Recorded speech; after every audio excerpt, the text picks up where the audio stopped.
Dobrodošli nazaj v oddajo. Ta teden, to je rubrika Vis-a-vis, z menoj pa nocoj, ne bom rekel legendarni, ampak ikonični vedeževalec Blaž. Dobrodošel. Hvala za povabilo, Jure. Hvala, da si se odzval. Mi je res v čast, Hvala enako. ker tebi je ratalo doseči status ikone v slovenskem prostoru, pa ne samo na slovenskem, tudi v tujini. Je tako. Hvala, mislim, to mi morate drugi povedati. Hvala. Zato ti pa povem. Zato sem tudi, da ti to povem. Najprej hvala za Lukija prejšnji teden. Tako ga kurcam in sem že res utrujen, imam glasilke zmučene. Že tudi tepst ga ne morem več, prejšnji teden si ga namesto mene ti. Hvala ti. Nikaj. Kako se je odrezal pri tebi? Prinesel eno coprnijo k tebi, ne? Tista coprnija mi ni bila všeč. Ja. Ne kličem duhov, pa se s temi stvarmi ne ubadam, verjamem v to in ne bi rekel, da me je strah, ampak mi ni bilo všeč. In res sem mislil, da ga steram čez vrata, ker mi je šel že na živce. Tako karakteristiko ima. Ja, Ja. nisem verjel, dokler nisem videl. Sprav, ta Ouija board, to se zelo prodaja. Zakaj se to, ali toliko ljudi pade v to? Veliko ljudi so radovednih in ja, ljudi zanimajo prepovedane stvari. Je vredno to, se igrati s takšnimi zadevami? Po mojem mnenju ne. Ja, okay. Če pa duša nima mira, pa če išče odgovore na neka vprašanja, pol pa je vredno. V bistvu, kaj iščeš? Okay. Kakšne odgovore pa kaj hočeš? Okay. So odgovori v nas? Dosti ja, ampak tudi drugi ti lahko pomagajo, pa drugi ti svetujejo. Tudi vsega ne vemo. Dosti odgovorjev v nas, glede nas, včasih pa tudi sami sebe potem raziskujemo, pa ti še kdo kaj pove. Okay. Ko sem gledal tvoje videe, takrat, ko si bil, kako bi rekel, takrat, ko si postal najbolj viralen, ko so bili tisti momenti, in ko sem gledal tvoje videe, jaz ene stvari nisem mogel nikoli ugotoviti pri tebi, a si to ti, ali je to en lik, ki je zrastel iz tvojih televizijskih izkušenj oziroma medijskih izkušenj, ki so bile za teboj do tiste točke? Ja, zadeva je taka. Drugače sem zelo prijazen kot kruh. To tudi vejo tisti, ki me pač res poznajo. Znam biti pa tudi včasih tečen, Okay. nesramen. In imel sem težave z psiho, da sem se hitro razjezil in se me je nabiralo. Nisem mogel spati, slabo dihal, 2 noči sploh nisem mogel dihati, anksiozno sem imel. Tesnobo, ja, Okay. in zelo hudo. O katerih časih govoriva to? Kdaj je to bilo?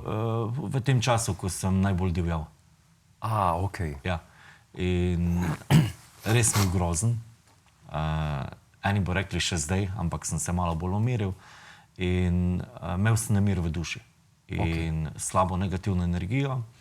In hitro sem se razjezil in ne znam igrati. In ko sem pač, ne vem, slišal, da nekoga ne slišim, pa lepo poveš, pa 100-krat, pa sem pa popizdil. Okay.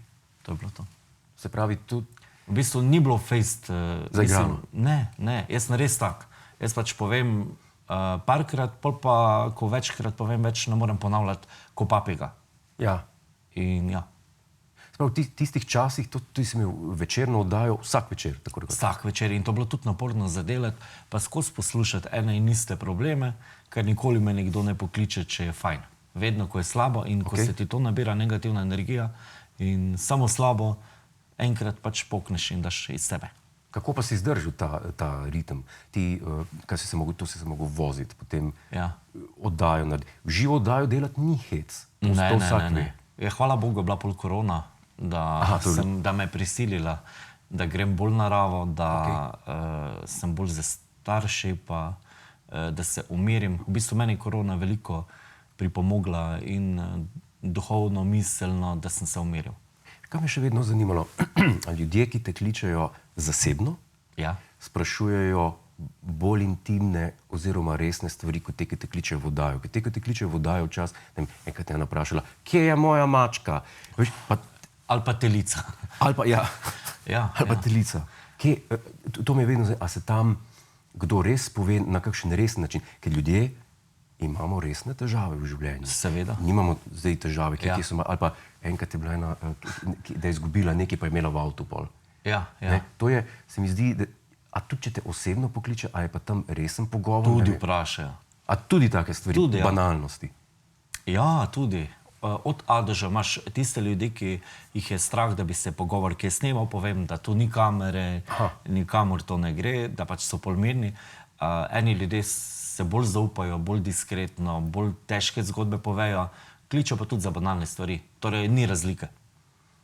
In kako ti pri taki stvari ostaneš objektiven? Če bi mene nekdo poklical, pa mi povedal eno res kruto zadevo, jaz ne vem, kako bi to prenesel. Če bi imel takšne sposobnosti kot ti, da povem slabo, ali pa da pa ne bo dobro ali pa nekaj. Ja, od začetka bilo težko. Tako kot verjetno kirurgom pa zdravnikom, ko povejo, vi boste pa zboleli, vi boste pa raka.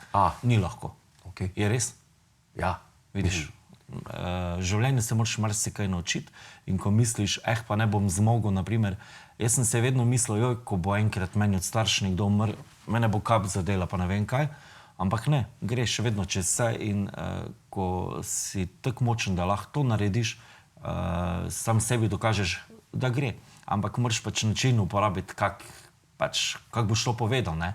Pač odvisno, če vidim res hude stvari, seveda smrti ne povem. Če pa me sprašuje za res bolnega človeka, da že tam 90 let star, pač povem, pripravite se na najhujše, vse verjetno že same veste, ja, pa povejo. Kako bi še povedal? Ja, težko povedati nekomu. Slabe stvari, jih pa moram povedati. Ja.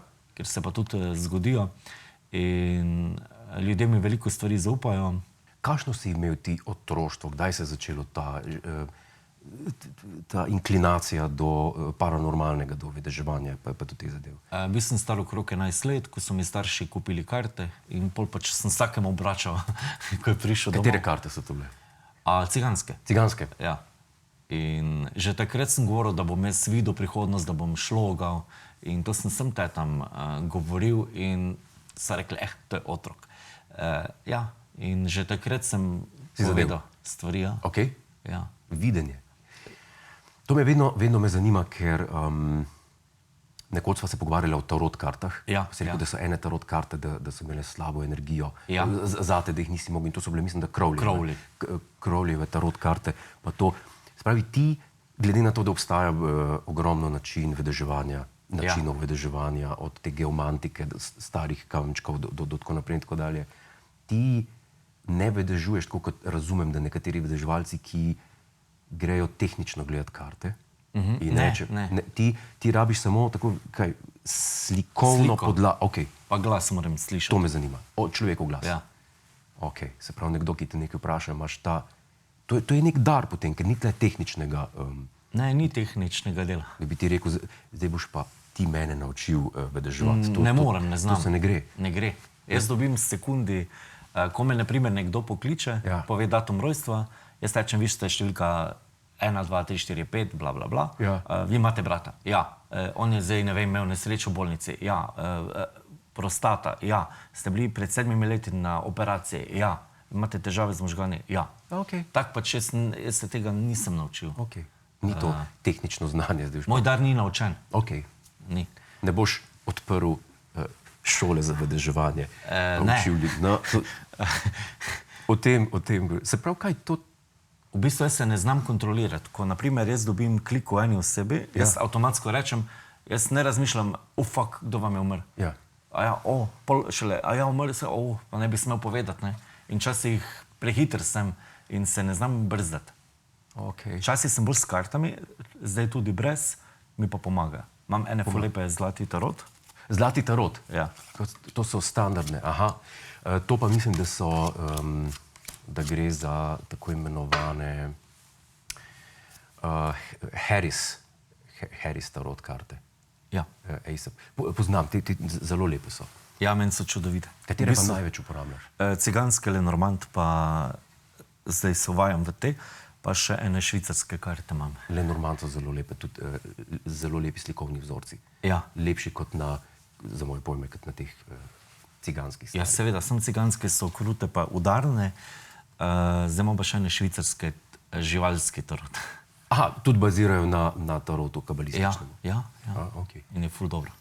Najbolj pa z teh ciganskih praviš? Ja, najbolj, ker Pa si kdaj poskušal tudi česa drugega vedeževati, ker teh oraklov je veliko? Ne. Okay. Ker imam dovolj, ne rabim še več. Mislim, da je en ameriški okultist, ki je rekel, da se popolnoma vsaka stvar lahko uporabi za pridobivanje odgovorov. Ja, nekateri vidijo fižolo. Bosanci gledajo v grah. V grah? V pasol. Ja. Narejen pasol? Ne, pasol, oni reče grah. Ja. Še nekaj takega, ja. Ne govorim tega.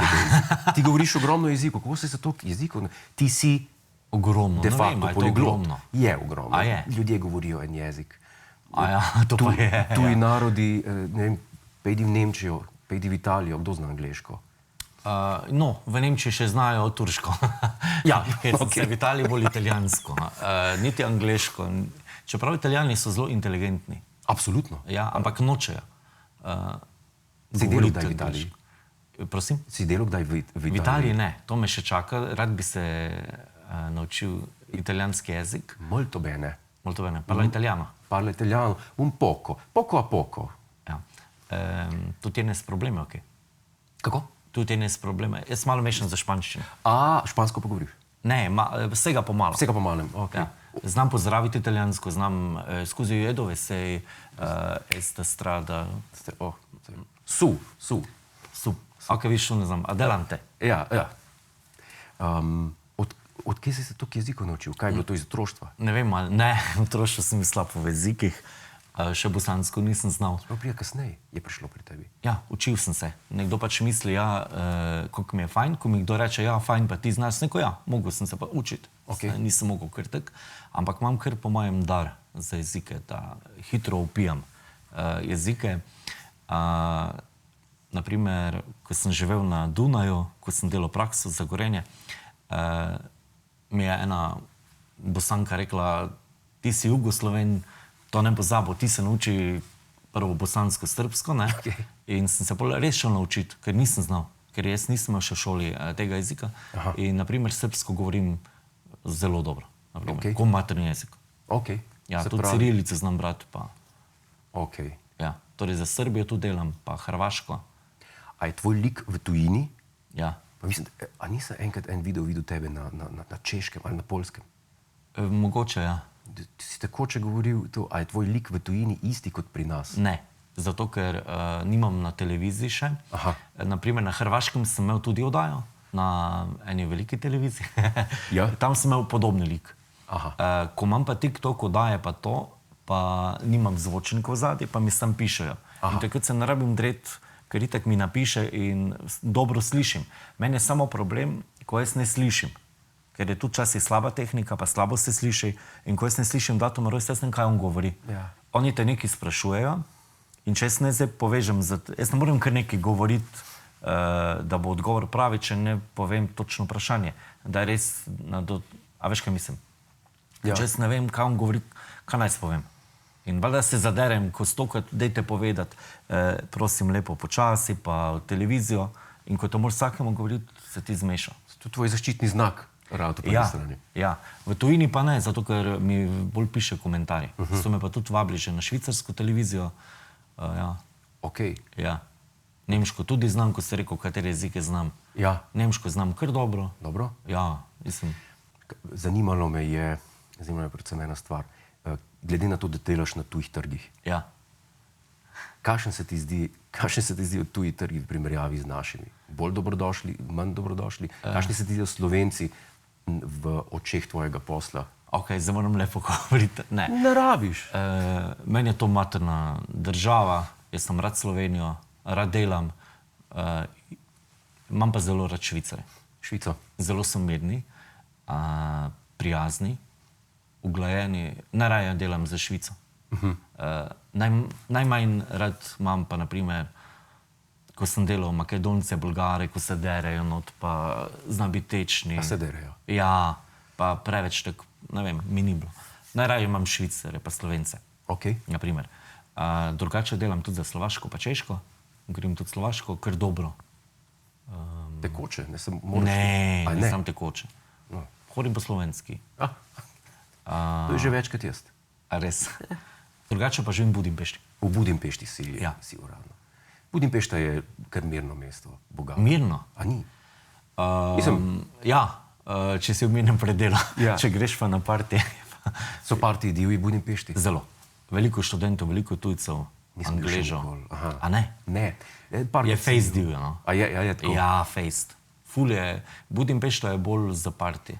Medtem ko Dunaj pa meni miren. A je divje v smislu naslednje jutro bom truplo? Ja, to si lahko tudi v Slovenskih Konjicah. Ne. Aha, no okej. Kjerkoli se lahko ti pač drugi dan. Hočem povedati, da če želiš pa, da hočeš neke posebne zadeve, Ja. je Budimpešta vrh, raj. Okay. In jo obožujem. Si bom to zapomnil. Okay. Kakšen konkreten kraj, kjer se najbolj žura? V Budimpešti je naprimer Goždo Udvar, tukaj so bari, restauracije, karaoke, Okej. taka ulica, taki tunel in tukaj je po 50 barov, no, 40 do 50, 40 barov. Drugače imaš pa tudi take lepe, fine točke, naprimer, da greš na teraso, roof. Okej, razgledam. Je res lepo. Jaz Budimpešto res, res ful obvladam, ker tam živim. Meni je res zakon. Največ časa preživiš tam? Pa zadnje čase Bosna. Zadnje čase. Ta teden, ne, prejšnji teden sem bil dvakrat v Bosni.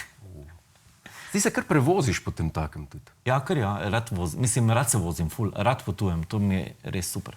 Tudi po svetu veliko hodiš. Mislim, kolikor če človek opazi, če spremlja tvoj družbeni... Pa veliko ne dam gor. No, Sploh ne dam gor, ker... a pa kolikor daš, človek razbere hitro, da imaš rad potovanja, To lepe ja. stvari v življenju, To kvalitetne stvari. Kako se še razvajaš zasebno? Zasebno. S prijatelji rad grem v kino, gledati grozljivke. Grozljivke? Ja, to obožujem. Zadnjo najljubšo grozljivko, oziroma... Na zadnje smo gledali 2 tedna nazaj, Zlo se vrača, nekaj takega. Je bila dobra. Ampak Kako pa to, da te grozljivke najbolj privlačijo od vseh žanrov? Ne vem, najbolj me privlači. Ja, najbolj. Personifikacija zla, pa te šok. Bolj psihološki grozljivke ali bolj te slasherji, tako imenovani? Bolj psihološki. Bolj psihološki. Ja. Naprimer, Annabelle je res ikonična. Mislim, da letos pride... Celo? Ja. Nadaljevanje. Kaj pa glasba tvoja? Ti si, a bi lahko rekel 50% vedeževalec? Ne, mislim, karierno gledano. Ne. Projektno gledano, ne? Ne. Pa se teh spotov imaš pa zdaj, pa komado pa že kar nekaj. Pa to je za dušo. To je zelo skromno. Ja. To niso nedolžni ogledi na YouTube. Niso. To so Mercina ima milijoni. 5 milijonov, Zdamen ima 5 milijonov ogledov. Si mislil, da bo Mercina dosegla takšno uspeh? Ne, ni šans. Ne, Me pa Damjan vprašal, kaj vidim v kartah in sem rekel, da bo res hit. da bo hit. Ja. To prav, ko ste snemali to, si mislil, da je že hiter konc. Vedno, vsak videospot je naporen, tam biti pa snemati ni lahko. Res je stresno, pa tudi, ja, ni lahko. Mislim, je veliko dela zadaj, veliko promocije pa vsega. Pa tudi človek se načaka na teh spotih, ne? Ja. Na snemanjih. Čeprav smo imeli zadnji spot Pingvin kar hiter in Ta je bil zadnji, ja, Pingvin. Kdaj je šel? lani enkrat novembra. Ima tudi že koliko gledal. 450. To so. Slovenija ima 2 milijona, ne? Ampak ti Ja. prodiraš tudi v Od tuji. tega je tudi dosti, naprimer, drugih, ko sploh slovenske glasbe ne poslušajo. Ne? Ja. Kako pa tudi, Naprimer. da si se odpravil na ta, bi rekel, v glasbo do te mere, da snemaš spote in deluješ kot pevec? Aha, leta 2003 sem bil na NTV-ju. Okay. Je bila prva oddaja v Sloveniji Bodi idol, pristojna Avro. In takrat sem jaz pel, Tino Turner, Sebastiana in te zadeve. Aha. In so me vprašali na odru, kaj delam. In jaz sem povedal, da tudi vedežujem. In so rekli, no way. In v komisiji so bili določeni ljudje. In jaz se spomnim eni, ko vedežujem, ne, ti bo šla pa čez lužo, pa ono pa tretjo, tam se bo zaljubila v tem stilu. Okay. Čez 2 tedna rečem, kje je ona? Ja, v Ameriki je. In tudi sem še parim ljudem in so res videli, da to obvladam, ta posel. In pol sem pa, prvo sem začel v bistvu pet, pol pa sem Mislim, vedeževal sem že prej, ampak na televiziji sem pa prvo začel peti. Se pravi, to je nekaj, kar ti je dalo del te slave, s katero si potem nadaljeval. Tako. Okay. Ja. In potem sem pač šel v Budimpešto pri svojih, ne vem, 22 letih in sem delal največji ezoterični televiziji. Produkcija, ja. Resno? V Budimpešti je bila največja produkcija, Rusija, Kitajska, Nemčija, Balkan, Bolgarija, Švica, Mačarska, Romunija. Kakšna kapaciteta je bilo tvoje delo? Samo kot vedeževalec je bila tudi televizija? Tam smo pač delali za eno slovensko televizijo. Prenašali smo signal Okay. v Slovenijo. In takrat sem jaz potem začel kot vedeževalec delati prvič. Katerega leta? 2009. 2009. Ja. In seveda en urednik me sploh ni maral, ker nisem lepo govoril slovensko, ker sem bolj koroško govoril, ker sem z Koroške. Okay. Nisem Štajerec. Ja. Vsi mislijo, da sem Štajerec. Ne, nisem Štajerec. Pol Štajerec po očetu, pol pa Korošec po mami. Tako da sem 50-50. Okay. In jaz včasih sploh nisem smel delati na glavnem ekranu, ker sem bil na onem manjšem. Ok, razumem. Ja. In je bilo kar pestro. In kje je zdaj ta producent in kje si ti? Ja. Če človek tako pogleda. Deva še za konec povedati, to me tudi zanima, na katera svoje videnja si najbolj ponosen? Oziroma ponosen, kaj omembe vrednega si predvidel? Bil je en novinar in je prišel po ne vem kolikih mesecih k meni, ali mogoče leto dni, ne vem, se spomnil, pa reče, a ti veš, da si meni takrat, pa tudi je bilo posneto, se mi zdi, da si napovedal, da bo kraljica Elizabeta točno takrat pa takrat umrla. Sako, res, mislim, ne. Enkrat sem, mislim, to sem najbolj. Enkrat s kolegom sedima na šanko, nekaj pijema in rečem, stari, tak bo poknilo celi svet, še Švica, vse države, pa ne bo vojna, ampak ful se bo nekaj zaostrilo, tako bo vse čudno. In to je bil tudi pol ta virus, ne? 2020. Ja. Naprimer tudi za to Danko, ki je v Srbiji izginila, ta punčka. Pogrešana, aha. Tako. Sem pač prosil me ljudje, a lahko kaj pomagam, a lahko vidim. Jaz pač odprem karte in povem in rečem, ja, 10. dan boste zvedli slabo novico, točno sem opisal prostor in žal sem videl, kaj sem videl. In pol ljudem pa spet ne paše, ja, zakaj to govorim slabo? Ja, ne moram ti drugače povedati. A je živa? Ne, ni živa, to pomeni, da sem imel prav. In če ne pogledam, ni v redu, če pogledam, ni v redu. In vedno so ljudje, ko jim nič ne paše. In samo šimfajo po internetu, ker je to njim zabava, hobi. Če si skromen, ti reče, kaj pa ti tako skromen? Če imaš preveč, bog ne dej. Če se važiš, če se pohvališ, kaj pa ti poln samega sebe? Tako. To je normalno pri ljudeh, se mi zdi. Tudi sem, na primer, ponosen na to, bil je Roškar pri meni leto pa pol nazaj. Dobro. Še pred pa sem mu povedal neke zadeve glede njegovega življenja in je rekel, ti veš, da si meni prav povedal, vsako, kako ne vem.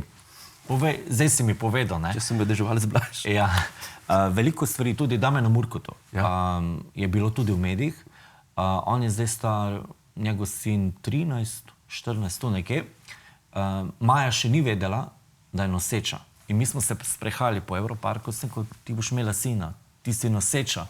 In so vsi mislili, to je šov, da on dela marketing s to ženo, pa ne vem kaj. Ampak sem rekel, ne, vija se bo ta še poročila. Torej pomeni, da jaz sem vedel, da bo to na dva skupaj, pa v bistvu njemu sem res dosti stvari povedal. Mogoče ga kdaj vprašate, pa vam bo res. Ampak to take stvari nenaučene, nekaj, kar tak nekaj rečeš in o meni nič ni vprašal, naprimer. Ja. Ampak jaz sem kar povedal res ful. Naravni videc, kako ti ne bi človek drugače rekel, potem takem? Ja. Veliko tak sem komu kaj povedal. Zdaj bi se mogel spomniti, naprimer, enim res, naprimer, me kliče ena vedeževalka, reče, glih ena gospa klicala, 10 let nazaj se je rekel, naj gre k zdravniku na pregled, če hoče še živeti, ker vidi raka in ne vem kaj. Ja. In ona je rešila. In veliko krat, kdo reče, da rečem, idite na pregled prostata, ono tretjo, vse je v redu, samo idite. In jim pokaže. Ja, nažalost. Blaž, časa nam je zmanjkalo, jaz bi se s teboj lahko pogovarjal 100 let. Super. Ampak tega časa žal nimamo. Najlepša hvala, da si bil. Hvala za povabilo. Res, jaz sem užival v pogovoru s teboj. Želim ti srečo še naprej na vedeževalskem področju in na glasbenem in na svetovnem. Pa Švica, ne? Hvala, Švajc. Švajc. Hej, preden greš, klikni tukaj in se naroči na naš YouTube kanal. Imamo pa tudi TikTok, Instagram in Facebook, tako da le urno.